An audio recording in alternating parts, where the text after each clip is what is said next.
สบายดีพี่น้องเด้อมื้อนี้อากาศดีๆเดี๋ยวเฮาสิไปยามสีสุกเด้อพี่น้องเด้อตอนนี้เฮาอยู่หน้าบ้านของเฮาพี่น้องเอ้ยแล้วก็สิย่างไปหาสีสุกว่าสิเป็นจังไดเนาะมื้อนี้เนาะว่าสิพาสีสุกสิพาไปลิ้นใส่พี่น้องเอ้ยอันนี้ถือว่าเฮาอยู่รัสเซียพี่น้องเอ้ยเมืองจูเมนเด้อประเทศรัสเซียถือว่าเมืองนี้ยังอยู่ไซบีเรียพี่น้องเอ้ยเมืองไซบีอยู่แคนไซบีเรียแล้วก็ยังอยู่ในทวีปอาซีแล้วก็ห่างจากชั่วโมงเฮา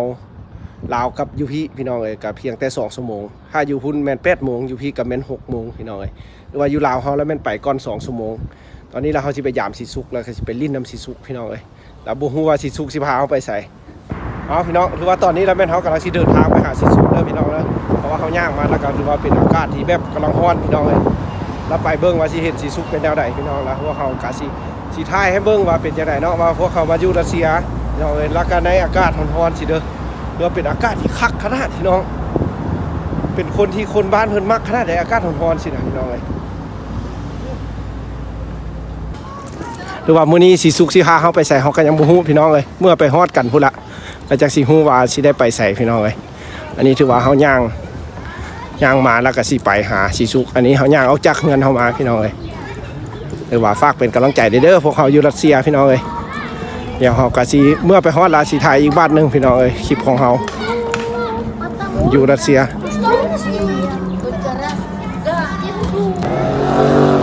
หรือว่าทางหน้านี่เนาะพี่น้องเนาะที่เป็นบ้านของสีสุกเนาะตอนนี้ถือว่าเฮากำลังย่างไปสิไปหาสีสุกพี่น้องเอ้ยนี่เงินสีสุกก็อยู่นี่พี่น้องเอ้ยเอาเมื่อไปฮอดลาสิถ่ายอีกบ้านนึงเด้อพี่น้องเด้อสีสุกก็นี่ละข้างโค้งไปข้างหน้านี่เป็นเงินเพิ่นละพี่น้องเอ้ยหรือว่าเป็นบ้านของสีสุกพวกเขาเศร้าเงินอยู่พี่น้องเลย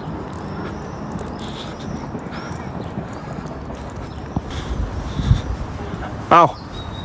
ขันชิไปใส่ไปตลาดสีสุกบ่อยู่อะโอ้พอดีว่าชีพาไปลิ้นในมือนี้น่ะชิไปใส่นี่ไปตลาดก่อนไปซื้อเนี่ยกินก่อนไปตลาดแม่นละว้าโธ่คือว่าเกี่ยมคักแน่ไปซะนะพอดีสิท้ายเด้อ FC เพิ่นว่าอยากเห็นเจ้าได้นี่นะพอดีย่างมาก็พอดีเป๊ะเลยแต่ว่าเพิ่นได้เห็นล่ะที่พาเพิ่นไปออกตลาดนำมื้อนี้เอาไปตลาดสิไปซื้ออาหารการกินมาปาไว้แม่นแหละคือแต่ละเทื่อหั่นละอาทิตย์ละเทื่อคือเก้าออกตลาดพี่น้องเอ้ยทุกวันอาทิตย์เฮาจะออกไปเพราะว่าเฮาพักเวียกเอาพี่น้องเอ้ยอันนี้ก็พอดีมาฮอดสิสุคนกำลังสิไปย่างลิ้นเลยหรือว่าเพิ่นสิไปซื้อเครื่องพี่น้องอาหารการกินที่พวกเขามาอยู่พี่น้องเอ้ยเฮาซื้อกินที่แบบอาหารที่เฮายังกินของพวกบ้านเพิ่นบ่ได้นะแล้วเฮาต้องได้ไปตลาดเสริมพี่น้องเอ้ยถือว่าอันนี้เราแม่นตอนสวยๆอยู่บ้านเพิ่นฮ้อนๆพี่น้องเอ้ยบรรยากาศยามแลงนี่คักเนาะบรรยากาศดีสดชื่นคักเนาะอากาศดีเนาะช่วงนี้เนาะเล็กน้อยก็ลาไปตลาดใส่ขี่รถเมล์มาย่างไปนี่ออกตลาดแบบบ่ให้เสียค่ารถค่าอย่างได้พี่น้องไอ้มีแต่ย่างเอาย่างชมวิวไปน้ำย่างชมวิวก็เอาพี่น้องอันนี้เขาอยู่รัสเซียเด้อพี่น้องอันนี้ก็ถือว่าเป็นบ้านของสีสุกเขตเพิ่นอยู่พี่น้องเอ้ยเขตเขาอยู่ก็ถือว่ายังอยู่แค่เขตนอกก็เพิ่นได้เอาเงี้ยยังฮะเห็นตุกวะตุกอยู่นี่วะเอาเบิ่งเงินได้ไหมกระเป๋าเฮียเงินตัวน่ะของใครของมึงวะ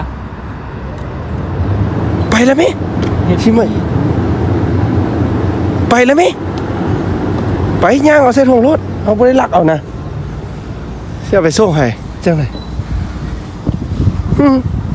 หลายพันแน่น่ะเอาโอ้พี่น้องเฮ้ยจะได้บัดนี้เห็นกระเป๋าเงินเฮียอย่าไปเยิงไหมจะค่อยไปจังไรคือมีเงินน่ะน่ะโอ้คือว่าเบิ่งบัตรแม่เบิ่งซื้อดูอย่าฟ้าไปเอาเงินออกได้เพื่อ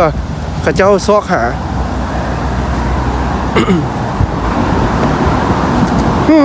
จะได้สิสุกอันอยู่บ้านเฮานี่ก็บ่ว่าดอกแต่อยู่บ้านเพิ่นก็บ่ฮู้แน่นี่พี่น้องพี่น้องได้กระเป๋าเงินเฮียไปเงินหลายได้น่ะไปย่างกระย่าเฮาบ่ได้ลัก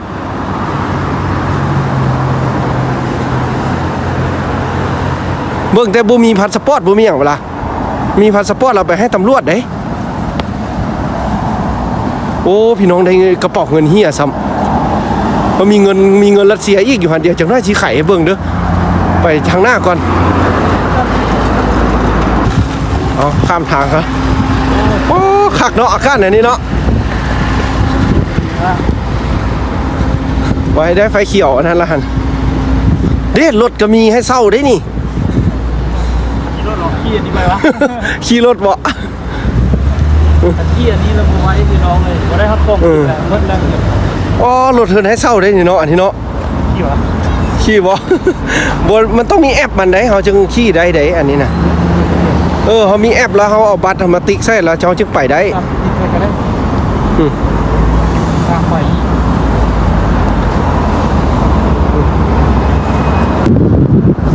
อยู่เดินรถพุ่นเอาพี่น้องเดี๋ยวเขาสิไขกระเป๋าเงินให้เบิ่งเด้ออันถ้าได้เฮียเมื่อกี้นี่จกเงินเบิ่งมันเป็นจังได๋บัตรหยังเบิ่งดู ไม่เต็มที่ บัตรเบเตเบ้เขามีเงินเด้เงินก็โอ้หลายมีใบพันได้ดิบ่มีใบพันมีเนี่ยมาดินี่จักพันหั่น 2,000 โอ้กาย 3,000 โอ้ 3,000 รูเบิลฮอตเป็นล้านเราเด้อันนั้นจักร้อยฮะ พอดีอยู่ประมาณล้าน โอ้พอดีล้านหนึ่งเอาเป็นของคนลาวว่าซั่น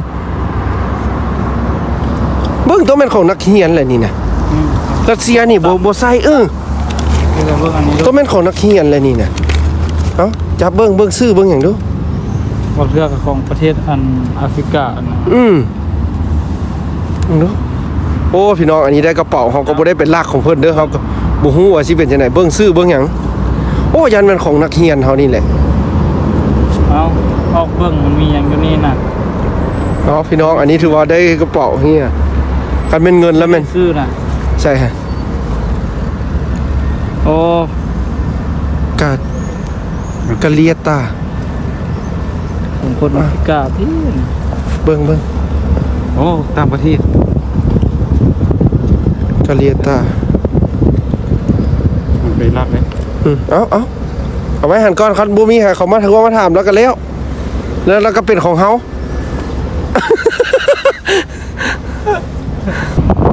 เขาก็บ่ได้รักเอาเด้ อันนี้นี่ เฮ้ย จนลอกแล้วเนี่ยหากระเทียม ไปเอาเข้าห้านเลยวะนี่เอาพี่น้องเอ้ยเราสิเลาะซื้อเครื่องห้านกับสิบ่ไปไก่ดอกเบิ่งสิสุกนี่นะตลาดไก่ของก็บ่ไปได้นี่นะ ย่างนี่ออกไปนี่จะได้ขึ้นไปลึกก็ตึกมีตัวที่ลึกแต่ปีก ป้องามเนาะสูงขนาดเนาะ ตึกใหญ่ช่วงอ้อมมันบนเลยเนี่ย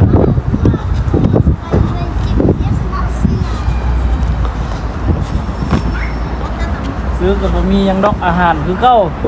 เดี๋ยว อาหารคือ ก็มีเงินเท่าไหร่มื้อนี้บอกได้ไหมว่าเฮาสิได้หยังได้ เพราะงบแล้วมันเฮามีอยู่ 3,000 รูเบิล 3,000 รูเบิล แล้วถึกเงินกีบเฮานี่ประมาณ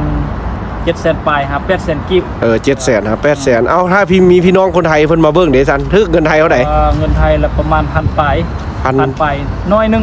แม่นนะ 100 200นี่แหละ พันบาทก็สิทึกอยู่700,000เนาะบ้านเฮาเนาะคันถ้ามัน700,000ปลายก็สิทึกอยู่100ปลายก็สิทึกอยู่ 1,200 บาทพี่น้องเอาละเบิ่งเฮาสิได้หยังมื้อนี้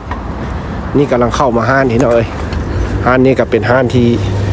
เฮากันลึงเคยมาซื้อมาขายตลอดพี่น้องเอ้ยก็เฮาอยู่นี่6ปีก็เลาะอยู่นี่ละพี่น้องเอ้ยรัสเซียนี่ล่ะอาหารที่เฮากินก็สิเอาอันที่ถึกสุดแม่นบ่ เพราะว่าเราเอาไปปรุงแต่งเองกับที่ธรรมดารสชาติเรากินได้เยอะ เพราะว่าเราเฮ็ดคนเพิ่นเฮ็ดให้กินแล้วก็เราค่อยมักรสชาตินี้ ไป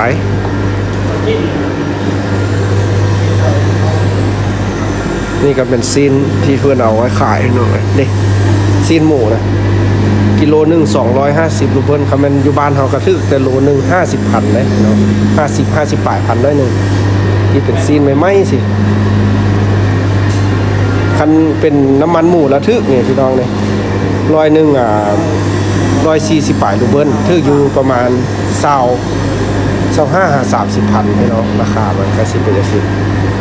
แม่นอาหารบ้านเพิ่นกินพี่น้องเพิ่นจะเอือบแบบนี้สดในไหม้เลย มันจะขายเป็นกิโลเป็นพี่น้องขายเป็นกิโล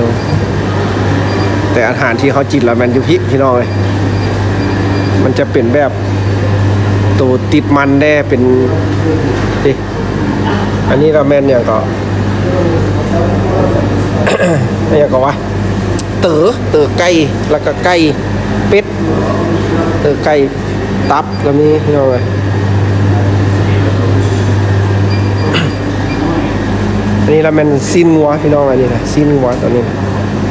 ซีนงัวก็600 700พี่น้อง800อันนี้มันไก่เอาอย่างได้อย่างละ ได้ละว่าจะเอาหมูผมเลือกได้ปิ้ง หมูแพงวะ สบายพัน 2,000กับ1 2,000 100 ลูกเบิ้ล ใช่เบิ่งเอาราคาเบิ่งเด้อ ที่30 บาท ประมาณ30ปลาย100ปลายหมูไปละเอ็ดสินค้าบ้านเพิ่นอาหารการกินมันสิสุกออกตลาดให้เรา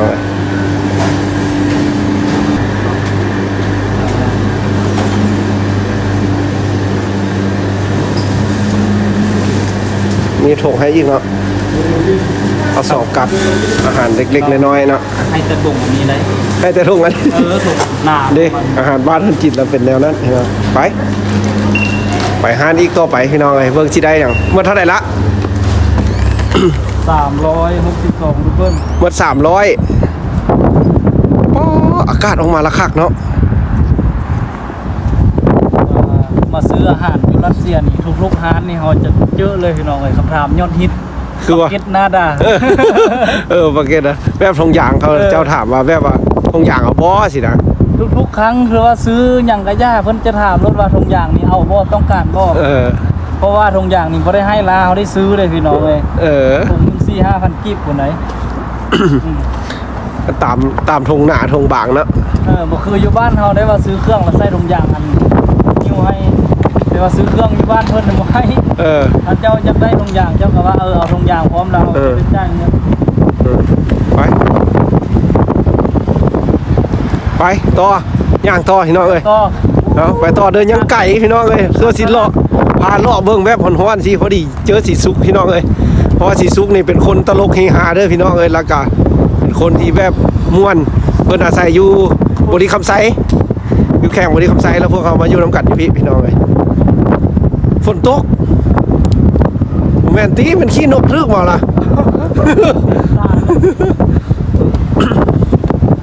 อากาศถือว่าแบบจังซี่เลยพี่น้องเอ้ย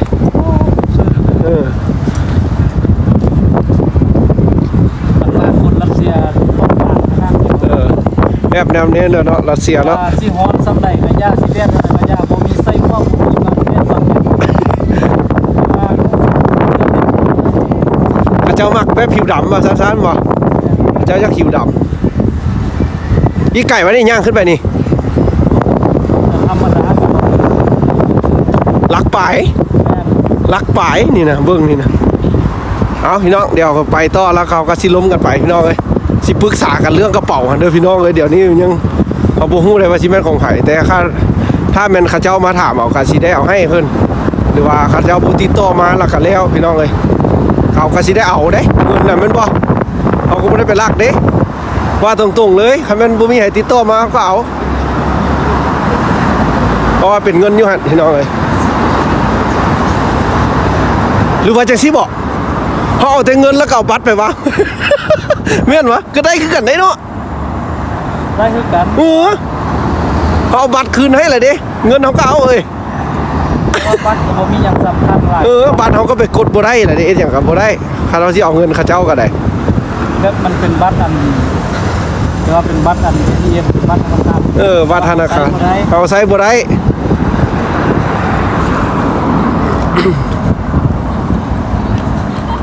เอาพี่น้องตอนนี้แล้วแม่นความคิดหันของเฮานี่ตอนนี้ว่าเรื่องเขาเห็นกระเป๋าเงินเฮียเมื่อกี้นี้เนาะพี่น้องเนาะรวมเงินแล้วแม่น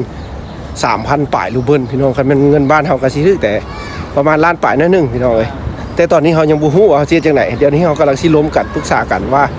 สิเอาไปส่งเขาเจ้าบ่หรือว่าสิเอาไปทิ่มไว้หั่นคันเฮาเอาไปทิ่มไว้หั่นก็สิมีคนอื่นมาเห็นอาจจะเขาเจ้าก็แฮงสิเอาไปเลย แต่คันเป็นเฮาก็สิคิดว่าเขาเอาแต่เงินบ่เขาก็บ่ได้เป็นหลักเด้ มันแม่นก็สิมันญาติแม่นของคนที่ว่ามาเฮ็ดเวียกอยู่นี่พี่น้อง แม่น บ่แม่น หลัก ของ แน่ คนรัสเซีย แน่นอนแล้วต้องเป็นของคนต่างประเทศที่มาอยู่รัสเซีย เพราะว่าเพิ่นจะใช้เงินสดแบบนี้พี่น้องถ้าเป็นคนรัสเซียแท้ยากเขาเจ้าสิใช้เงินสด นอกจากสิเป็นผู้เฒ่าเนาะ บ่ใช้เงินสดแล้วก็บ่มีแบบ เออ ลักษณะเอาไว้บัตรไว้หยังมันครับ แม่น มันก็สิมีชื่อมีหยังเลย เออ ถ้าเป็นคนประเทศเพิ่นน่ะ ถือว่าแล้วเขาก็ปรึกษากันเบิ่งเนาะว่าสิเฮ็ดจังได๋ตอนนี้ก็สิถ่ายคลิปให้เบิ่งเอาพี่น้องเอ้ยย่างเมื่อก่อนหันต้นไม้บ่ได้มีใบได้พี่น้องเอ้ยจังค่อยฟ้าแดดแนวนี้ละจังสดชื่นจังมีอากาศแบบย่างได้สัมผัสได้แบบนี้ได้พี่น้องตะกี้นี่ทั้งย่างทั้งแล่นได้ความหนาวอะพี่น้องเอ้ยเบิ่งต้นไม้อ้อแล้วเขียวงาม เอาไปก็บ่ได้ฟ้าวเนาะไปตลาดเนาะยามนี้เนาะพระ เออ นู่นสบาย เบิ่งเห็นไหมหุ่น มันไปยามหนาวนี่เนาะ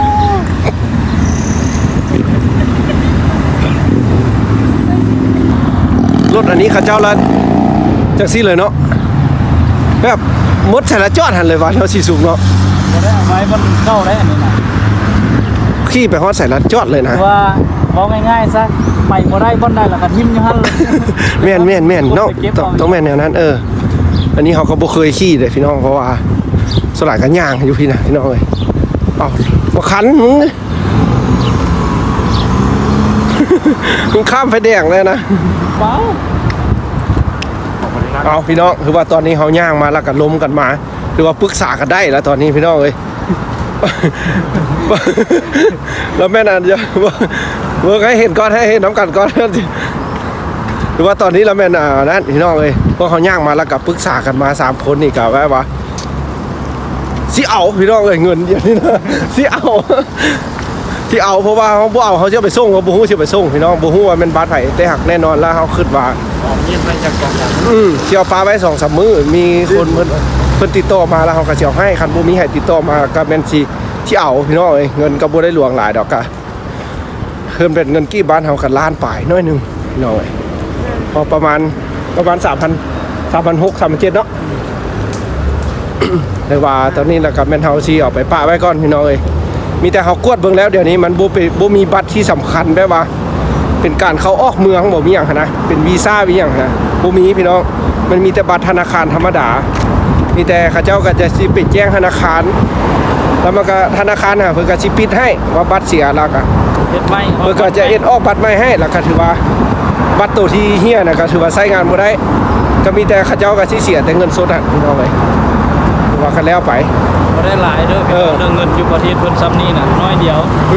ถ้าเป็นของรัสเซียแท้เงินคนรัสเซียแล้วแม่นไปเฮ็ดเวียกมื้อเดียวพี่น้องเอ้ย เบี้ยมือเดียว เขาเจ้าไปเฮ็ดเวียกมื้อเดียวก็ได้ละถ้าเป็นของคนรัสเซียนะ มือเดียวก็จ่ายแล้ว เพราะว่าเงินอยู่พี่คันแม่นพนักงานไปเอ็ดเวียกบ่คือเป็นอันเอ็ดเวียกกับประกอบเนี่ยได้หลายได้พี่น้องอยู่รัสเซียน่ะมื้อหนึงก็ถึกเป็นล้านปลายเกือบ2ล้านเฮาผู้ใดคือเพิ่นนั่นคืออยู่บ้านเฮามักไปเอ็ดเวียกต่างประเทศน่ะเนาะอย่างน้อยก็บ่หลุดล้านว่าซั่นซะพี่น้องเอ็ดเวียกมื้อหนึง โอ้มันก็กลัวแล้วเนาะ อย่างน้อยบ่ ล้าน หลุด ปลาย2ล้าน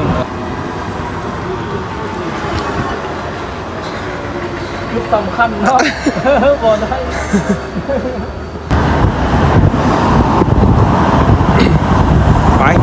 ไปกับสิซุคือเก่า เป็นฮอดหาดป่าเป็นต้นป่า เข้ามานี่ไหนหาดป่าหาดเก่าหาดเดิมเฮา โอ้ห้านป่าอันนั้นไปเบิ่งป่าสดก็สิซื้อวะบ่ซื้อวะ อ๋อมันมีป่า มีป่าก็เอาเนาะ ก็สิซื้อ โอ้มักสตรอเบอรี่อันนี้พี่น้องเจ้าก็ขายแบบสดๆสิเลยเด้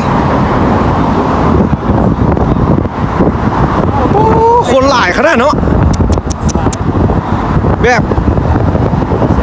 ง่ายๆเลยเด้อพี่น้องเด้อแบบใส่อยู่ชีวิตอยู่พี่ก็ได้เด้อพี่น้องแบบคนบ้านเพิ่นก็ถือว่าอยู่สบายไปสบายง่ายๆเลยคนรัสเซียนะพี่น้องเอ้ยย่างไปรถนี่เขาเจ้าแบบว่าอยู่บ้านเพิ่นก็แบบใช้ชีวิตแบบธรรมดาไปเลยพี่น้องเขาเจ้าก็ย่างลิ้นยามล่ำยามแรงบ่คือแบบคือเขาเห็นอยู่ในข้าวบ่มีหยังนะพี่น้องคือว่าบ้านเพิ่นคือสิแบบว่าอยู่ยากไปยากนะแบบมันเกิดคือว่ามีข้าวมีหยังฮะพี่น้องเอ้ยอันนี้ถือว่าเขาเจ้าก็อยู่ปกติธรรมดาไปเลยตอนนี้ถือว่าเฮาสิไปแว่สิสุกว่าสิไปแว่ห้านป่าหั่นพี่น้อง แล้วก็สิเข้าไปเอาไก่กับอาหารที่เขากินทุกมื้อนะพี่น้องเอ้ยคนลาวเขามาอยู่พี่ก็มีกินปลากินไก่กินชิ้นหมูกินอย่างไปสละพี่น้องอันนี้ก็เป็นครอบเขตตลาดแล้วเด้อพี่น้องเอ้ยคือว่าผู้ใดอยากขายอย่างเขามาขายได้พี่น้องเอ้ยนี่มันก็ขายต้นไม้ขายดอกไม้นี่อันนี้ก็ตลาดสดรัสเซียเด้อพี่น้องเอ้ยนี่แหละเจ้ากสิวางขายแบบนี้แหละสลายก็เป็นผู้เฒ่าเพิ่นเอาดอกไม้ดอกอย่างมาขายต้นมักเล่นต้นอย่างไปซะนี่อันนี้ข้าวป่านผักกาดบ้านเขาได้นี่ต้นผักกาด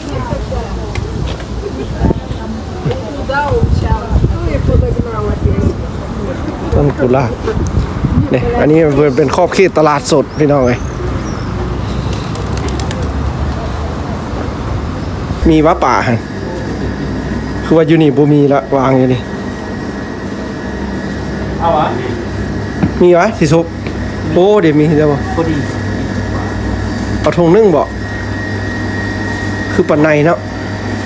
แล้วก็เราไปซื้อไปไว้กิน เอาทงนึ่งเลยปลาแซ่แข็ง เอาย่างมันเบาแล้วมันเบาอันนั้น เอาอันนั้นไม่หนังหน่อไม้วะ ดูมีตี บ่แม่นเนาะคือหน่อไม้แท้ เห็นรับปากนะเจ้าอันนี้แหละ เอาสิซุปก็กินมักกินป่าเนาะอันนี้เนาะ มักกินป่า เอาไป สีหลังเจ็ดแถวเท่า เอ เลย อไปเช็คบิน 387. ปลาแซลมอนอบควัน По карте? 280พุ่นพี่น้องตัวหนึงมัน 5-6 แสน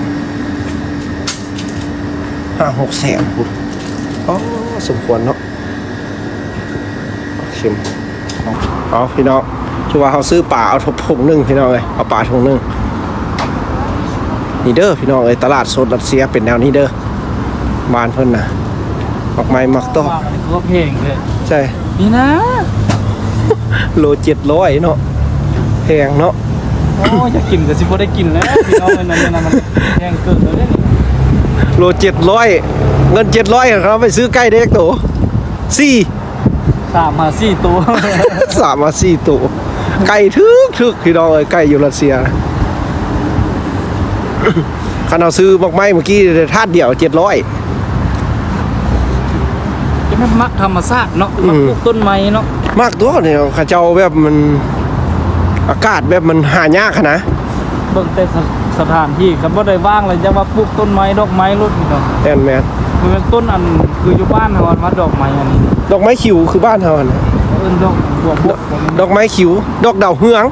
ดาวเฮือง ดอกดาวเฮืองอ๋อรถอีหยังเท่แท้ คุณสไลเดอร์นี่บ่ นี่ความฝันนะมีรถอันนี้เราเป็นรถท้ายคลิปชนบท ที่รถนี้ ยันได้แต่ย่าง ไปเอาอย่างโอ้รถอ่ะนะไปเอาอย่างวันนี้ใกล้วะ ได้ครับชิ้นหมู ซีนหมูเนาะไก่ซีนหมู เมื่อกี้ซื้อหนังหมูหัวหมูหูหมู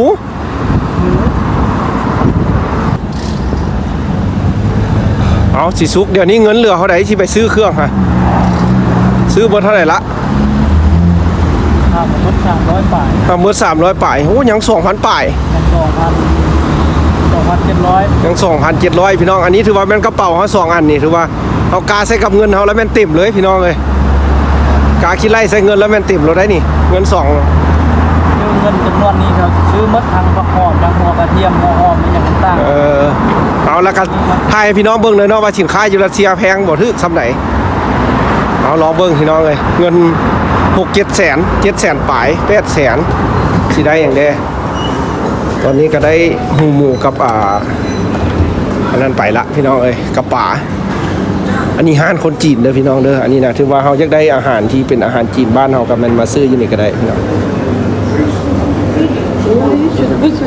อันนี้ห้านไม่ค่าคนจีนเฮาอยากได้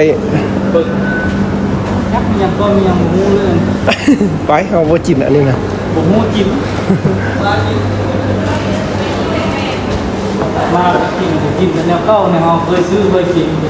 แม่น กิ นะ นมันมีลาบหลายอยู่เจอเฮาหมูจิ้ม เราก็ซื้อแต่ป่าไก่ไปซะละพี่น้องเอ้ย เอาถือว่า2ถุงนี่สิให้เต็มเด้อพี่น้องเดี๋ยวเฮาสิซื้อหยังเดี๋ยวนี้ซีนหมูกับไก่เบิ่งเด้อไก่รัสเซียถือแข็งพี่น้องเอ้ย เอาเบิ่งได้ก่อนเนาะต้นซีนเนาะ ไป เป็นเรื่องเนี่ยกูดู เด้ออันนี้ก็ถือว่ามาสลายก็มาซื้อแต่น้ำเพิ่นนี่เนาะไก่ว่าเป็ดนะเป็ดนี่ไก่ฮิตัวนั้นเป็ดสิแพงก่อนอันนี้ไก่150ปลายเอาวะลาสุเจเอาท่านเนี่ย เล่าเลยนะเคย Moça kulisa ตรี 3 ถามเนาะ เพิ่นถามว่าสิเอาจากโตพี่น้องเอ้ยสโกเลกาแล้วมันเอาเท่าใด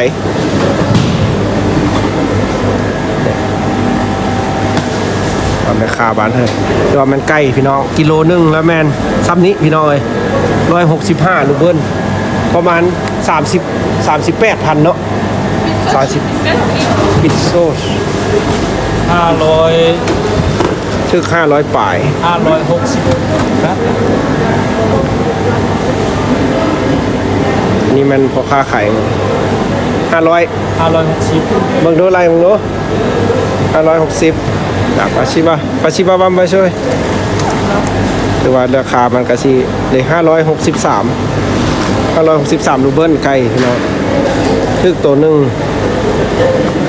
ฉันสิว่า200ก็จะบ่ฮอดพี่น้องเอ้ยคัน200ก็สิไล่ง่ายๆเลย 50,000 แต่อันนี้บ่ฮอดตัวหนึง200พี่น้อง100ปลายประมาณ 40,000 เนาะ30ปลายพัน40,000 พี่น้องไก่ตัวหนึงเด้อเอาอย่างอีกบัดนี้ ยากอันนี้ อยาก สิ้นฮะซูเจียนปีเวียดดิอันนี้นี่เฮ้ยนี่ เนื้อเอ็น เนื้อเอ็น390ผู้เด้เอ็นปอดซื้อปอดสกุลเลกาว่าได้โลกะได้อันนู้ได้สิเอาปอดนะจ่ายเงินด้วยสิซุกเอาบ่มีเงินใบอ่ะเอาใบให้เราเอาพี่น้องสิซื้อปอด อยู่นี่หมดเงินแล้วอยู่นี่ดีแต่ยังมีซ้ำห้องกัน โลดนะได้อีโชละตีนงัวกับมีพี่น้องแพงเด้อตีนงัวแนวนี้น่ะพี่น้องบ้านเพิ่นตีนงัวหางงัวแพงนี่หางงัวพี่น้องโคตรแพงเลยได้หางงัวพี่น้องเอาใส่ถุงแล้วไหมใส่ถุงทุกขันเสียบปอดไปเอ็ดแบบเอ็ดแห้งจืด ตัดแทนเนาะ โลทึกๆหนึ่ง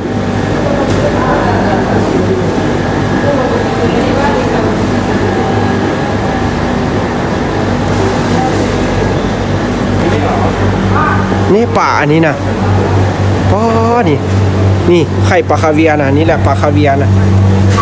แม่นสะบอก แม่นอะไรนี่แหละอันปลาคาเวียร์นะแท้ๆนะก็เขาว่าปลาคาเวียร์ กี้เนี่ยเขาซื้ออยู่ เนี่ยเมื่อกี้เขาซื้ออยู่นี่เท่าไหร่ฮะ180คือกัน อันนี้แหละว่าลงแล้วเป็นป่าเลี้ยงก้อย คือกันเลยปลาเอ็ดก้อยก็ได้แม่นบ่พี่น้องอันนี้บ่เพิ่นเอิ้นว่าปลาคาเวียร์พี่น้องเพราะว่าแม่นได้นี่เขาเคยเห็นคุ้น ลงแล้วเป็นป่า ๆไปขันบ่เอาแล้วก็ย่างขันสิเอาแล้วก็เอา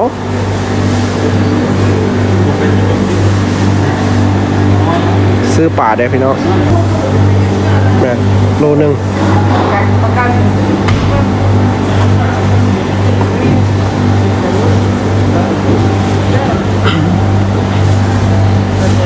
ราคาขายป่าเอาจากกิโล2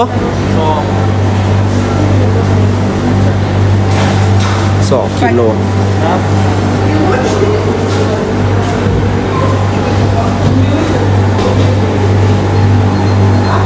ตลาดรัสเซียพี่น้องตลาดสดขายป่าขายไก่แต่ผักยักน้อยแถวนี้พี่น้องเอ้ยนี่มันป่าพี่น้องป่ายักแพงคนไก่เนาะป่าเนาะป่า180ไก่165 เนี่ยเราให้2ถุงอย่างกัดขาวได้ฮะ เมื่อกี้นี่ราคาครับนี่เมื่อกี้นี่ 250ประมาณ60ปลายพัน เอาไป2 กิโลพี่น้องประมาณ60ปลายพัน ฝากเพลงใกล้น้อยนึง ป่าได้แพงกันใกล้แล้วแมันแต่65รูเบิลพี่น้องเลยทึกพี่น้องใกล้นะ30ปลาย40พันเด้อใกล้ตัวหนึงพี่น้องเลยประมาณโลปลายพี่เอิร์ด Привет. Что, свинину надо? เอาอย่างเอาหมูวะ นี่นู่น Свинину, เอา смотри. ชิ้นหมู Вот такой เดี๋ยว есть เดียว 350. โล300 Вот такое 350. แต่ว่าเราถามเอาชิ้นหมูหรือชิ้นงัว Вот такое вот есть. Это какой сколько? Это говядина. Да, сколько стоит? Говядина. Это дорого. Дорого 700. 700 рублей. Вот говядина есть. 350. Нет, только свинья. А вотหมู Вот возьми свинину 350 кусочек. 300นะเราลดให้ทึกๆเลยฮะ Хороший кусочек. Вот так косточка идет. Все мяско. ช่วงนี้ Пойдет? เอาวะ Небольшая косточка. Небольшая. Вот. Вот маленькая косточка. ได้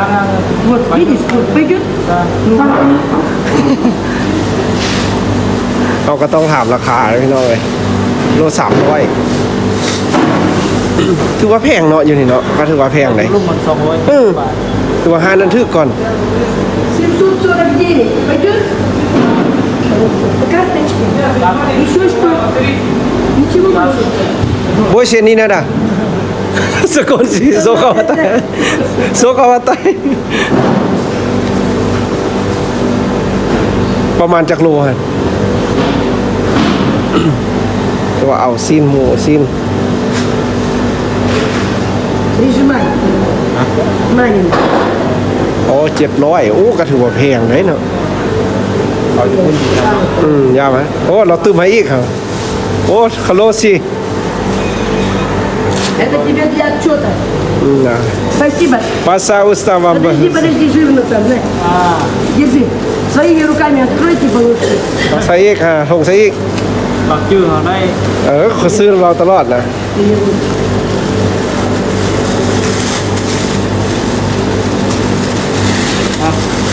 Баранину не желаете? Баранину. เนี่ย อ๋อ นี่กูชา Ну ладно. นี่กูชาไปเนาะอันว่าได้หมูโอ้ชิ้นหมูจะแพงซ้ำบันนี้ซื้อผิดห้านแล้วนี่นะเอาใส่ถุงไหมโอ้ชิ้นหมูจะแพงด้วยพี่น้องตัวนี้นะมันหมูป่าสมละ มาแต่ละเรื่องก็เลือกว่าจะ ก็มาเต้นเทือกคือทึกฮะ ซื้อช่วยเราสำหรับอันชื่อเขาได้อยู่เราเนี่ยขายให้เขาเราซื้อแล้วเขาพอได้ครับอยู่พูดแล้ว โมเมนต์ซีนหมูป่าว่าคือแพงแท้ห้านนั่นลู่ๆนั้นยังแต่200นี่ 270 บาท ห้านนี้300ป่ายพุ่นเราเอา 350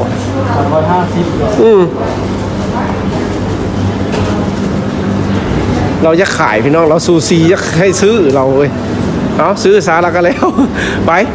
เมื่อเงินหมดหรือเงินยัง เบื้องต้น ไปเคลียร์กันก่อนพี่น้องเบิ่งก่อนเด้อสิยังเท่าไหร่ไล่ก่อนเบิ่งก่อนแล้วสิไล่สรุปให้ฟังเอาใส่ถุงเป็นซีนหมูป่าแต่ว่าคือเองเนี่ย จะปั่น ไปเอาบัญชีเท่าไหร่เบิดเท่าไหร่ละ คือว่าเงินเขา3,000นี่ เงิน 3,000 เบิดไป1,900กับ6ลูก หมด1,906รูปยังพัน เหลืออยู่1,094ลูก ยัง1,000กับ94รูป เห็นบ่นี่ โอ้เห็นเลยเดี๋ยวจะก็ถ่ายทางหน้าเบิ่งคือว่าตอนนี้พี่น้องเขาซื้อไปเบิดเท่าไหร่ก่อน1,900 1,900พี่น้องได้ชิ้นหมูแดงชิ้นหมูกับชีประมาณเท่าไหร่3กิโลอะ ประมาณ2โลกว่า 2โลกว่า2โลครึ่งกายละพี่น้อง2โลครึ่งเพราะว่าจะเป็นกิโลนึง300พี่น้องแล้วตอนนี้ว่าเขาได้ชิ้นหมูแล้วก็ได้ป๋า ได้ไก่ ได้ไก่3ตัว ได้หูหมู ได้หูหมูแล้วก็ได้ปอด ได้ปอด ได้ปอดอันนึงพี่น้องเลยคือว่าเงินเขานี่ยังอยู่พี่น้องตอนนี้นะเงิน 3,000 เงิน800,000นี่นะครับเป็นเงินกีบเขาเนาะก็ ถือว่ายังอยู่ยังสิไปซื้ออีกยังมุ่งพันป่ายน้อยหนึงเขาสิไล่แบบ เอาสิไปรูป เขาสิป่ายลูกหนึงพี่น้องก็สิไล่1,000เงิน1,000นี่เขาไปซื้อไก่นี่อีกก็สิได้อยู่ประมาณอีก5ตัวเด้พี่น้อง1,000นี่5ตัว6ตัวแต่เขาสิซื้อหยังยังบ่ฮู้ยังผักติ ซื้อผักหอมกระเทียม โอ้เราสิไปซื้อผักหอมบัดนี้นะพี่น้องซื้อผักหอมกับกระเทียมเด้อเข้านี่บ่ซื้อที่ เขาบ่ได้ซื้อเลยเขาเลย เข้าบ่ได้ซื้อเอาซื้อต่างหากเอาเลยเอาพี่น้องตอนนี้เราถือว่าเป็นจักซี่เด้อพี่น้องเด้อเพราะว่าไล่ให้เบิ่งแบบจักซี่เลยพี่น้องเลยแบบ เรียวๆสุดๆ เรียวๆสดๆเลยพี่น้องเอ้ยคลิปเฮาถือว่าเฮาเว้าสดๆเลยเอาเดี๋ยวสิไปซอกซื้อผักหอมพี่น้องเบิ่งผักหอมมาสิลึกหรือแพงซำใดไปหานพี่น้องเอ้ยสิถ่ายอีกให้เบิ่งบาทสุดท้ายเด้อสิไปซื้อเอาหอมบาทนี้ว่าหอมนี่บ่ได้อยู่ในตลาดเด้อพี่น้องมันจะเป็นห้านค้าห้านแบบคือบ้านเฮาก็แม่นหยังก็เอ็มพอยเอ็มแพนี่แหละพี่น้องเอ้ยเป็นห้านค้าห้านอย่างธรรมดาแต่ก็ใหญ่พี่น้องเอ้ยเลือกซื้อเลือกหาไปพี่น้องซื้อเอาผักเด้อถ่ายให้เบิ่งจนหมดส่วนสุแนวเด้อสรุปให้เบิ่งหมดเงินพอได้อย่างเด้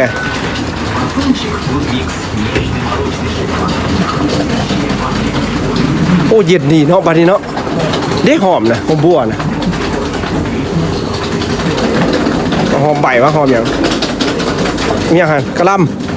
กลัมปี้ นี่กิโลหนึง 33 33เท่าไหร่แล้วนี่ เอาหอมไหม บ่ฮอด10,000ซับ่ฮอด10,000เด้อพี่น้องกระลำนะนี่33รูเบิลพี่น้องเอ้ยคันฮอด50รูเบิลก็สิฮอดอยู่ 10,000ยังบ่ฮอดซ้ำพี่น้อง 10,000กีบ เอาหอมนี่ก่อน เอาหอมบัว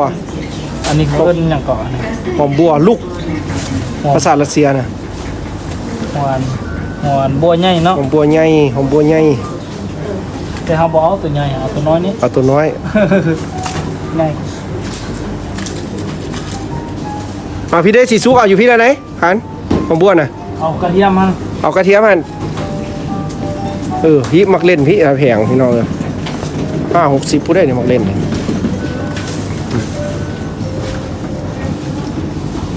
หอมบัว เขาจะบ่ได้ซื้อหลายได้พี่น้องเพราะว่าซื้อทิศต่อทิศนี่คิดไร ซ้ำ ทิศนึง ซ้ำนั้นมันก็กุมอาทิตย์หนึงแล้วนะให้มันกุมเนี่ยอันนั้นหอมบัวลองเบิ่งสิเบิดเงินเท่าไหร่เพราะว่าเพิ่นบ่ได้บอกราคาอยู่นี่พี่น้องเอ้ย อันนี้บ่ แต่ก็บ่แพงดอกแต่ก็บ่แพงเพราะว่าเดี๋ยวนี้เฮายังเงินแต่1,000เดียวพี่น้องเอ้ย1,000กับ90ปลายรูเบิลนึงถ้ามันซื้อกระลำนี่ก็1,000นี่ก็เบิดเข่งฮะ ก็มีได้อยู่ฮะ เอาไป เนาะ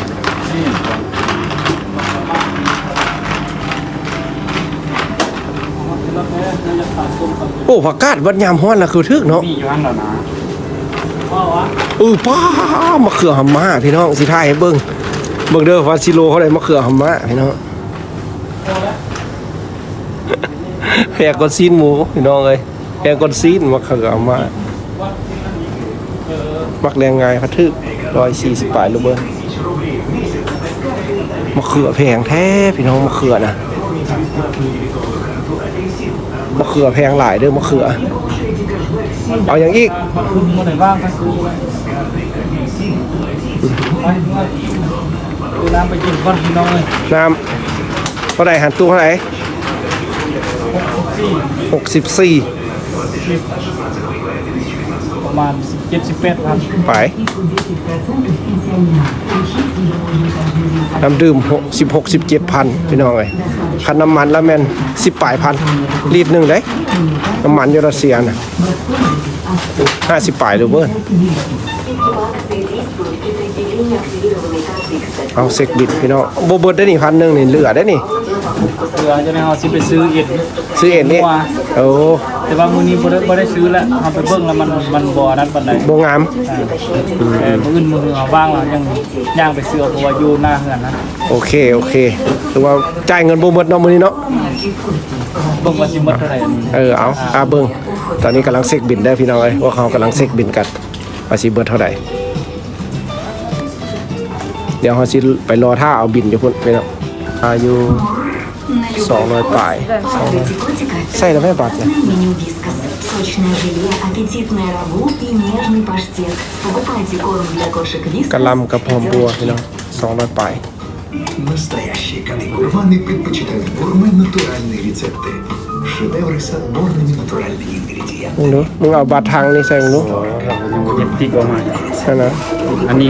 Для кошек корма в магазинах «Пятерочка». Батончик лучше. Нежный молочный шоколад и хрустящий. เอาพี่น้องอันนี้ถือว่าราคาซื้อกะหล่ำกับหอม เงินยัง1,000ปลายถือว่าจ่ายไปตั้งแต่260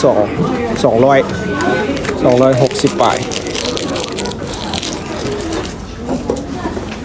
เซ็กบ่ได้เอาที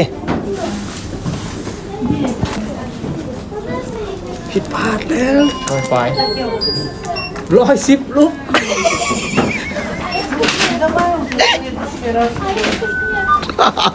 จิสุซื้อน้ำมีกาดตีน้ำมีกาดนั่นน่ะ ที่ใส่ จักแล้ว โอ้จะเป็นบ้าเนาะ เป็นจังไดไก่ราคาเอา เอาใส่ไหม จังไดเอาใส่ไหมกระหลำใส่ถุงบ่ได้ ใส่เลยไหมเอาออกเลย ตั้งออกมาทีนี้ โอ้ตายยังหัว เต็ม6แล้วพี่น้องเลยเอาใส่ถุงเป้เลย ซื้อน้ำคิดว่าอัน60ปลายก็จะได้ไปเบิ่งกัน100ปลายพี่น้องเลยหัวกระบาดเลย ราคาโมแม่นเนาะราคาเนาะเอาคูนาเป้ไปงานละ ครับสินแน่เท่ คือว่ายังจ่ายเงินบ่เบิดพี่น้องเอ้ย3,000รูเบิ้ลก็ได้ ยังล่าได้ยังจะได้ซื้ออันอินนั้นยังพอได้อยู่ประมาณ3โล มาสิหิ้วให้กระตุกนี่ว่าบ่ได้เป้เครื่องนี่เอาพี่น้องถือว่ากลับบาทนี่นะเบิดแล้วได้สุดละพี่น้องซื้อมานี่ถือว่าเงินยังบ่เบิดพี่น้องเอ้ยถือว่ายังอีกอยู่ประมาณ700ปลายหน่อยหนึงพี่น้องรวมเงิน 3,000 ของเขาเพราะว่าตอนนี้ถุงก็เต็มละและสิ่งที่เขาสิซื้อมันก็บ่มีพี่น้องเอ้ยเพราะว่าลำมือหน้าเขาจะสิไปซื้ออีกอยู่ห้านทำอิฐหั่นเพราะว่าห้านทำอิฐหั่นมันจะมีแบบเพิ่นขายเป็นแบบเอ็นงัวนะพี่น้องเอ็นที่แบบเพิ่นลืบออกจากชิ้นหั่นนะแล้วเพิ่นเอามาปาไว้เป็นขายอีกต่างหากเป็นเอ็นพี่น้องเอ้ยถือว่ามื้อนี้เฮาไปเบิ่งแล้วมันยังบ่ได้พี่น้องเอ้ย ตอนนี้ละสิครับบัดนี้นะพี่น้องเอ้ยถือว่าเฮากับหมู่แล้วก็สิซุกพี่น้องเอ้ยถือว่าเฮามื้อนี้ก็สิมาลิดน้ำสิซุกแต่ก็ได้มาไปถ่ายคลิปตลาดเลยพอดีพี่น้องเอ้ยถือว่าไว้เจอกันใหม่มื้อหน้าเด้อพี่น้องสำหรับมื้อนี้เฮาอยู่รัสเซียถือว่าอยู่เมืองจูเมนพี่น้องเอ้ยแคนของไซบีเรียแล้วก็ยังอยู่อาซีพี่น้องเมืองนี้นะถือว่าสำหรับเฮาคนลาวที่มาอาศัยอยู่นี่ถือว่าเฮากะสิขอบใจพี่น้องที่รับชมหรือว่าพวกเขาอยู่รัสเซียพี่น้องเอ้ยถือว่าฝากเป็นกำลังใจให้พวกเขาเด้อถือว่าสิคอยเฮ็ดคลิปพี่น้องเอ้ยถือว่าผิดพลาดประการใดก็คือว่าส่งมาตำหนิตีเตียงพวกเขาได้พี่น้องเพราะว่าพวกเขาก็เป็นเพียงเฮ็ดถ่ายให้เบิ่งว่าอยากให้รู้ว่าคนลาวมาอยู่รัสเซียเป็นแนวใดพี่น้องแล้วก็เป็นสินค้าเป็นการเป็นอยู่ของบ้านเพิ่นเป็นแนวไหนพี่น้อง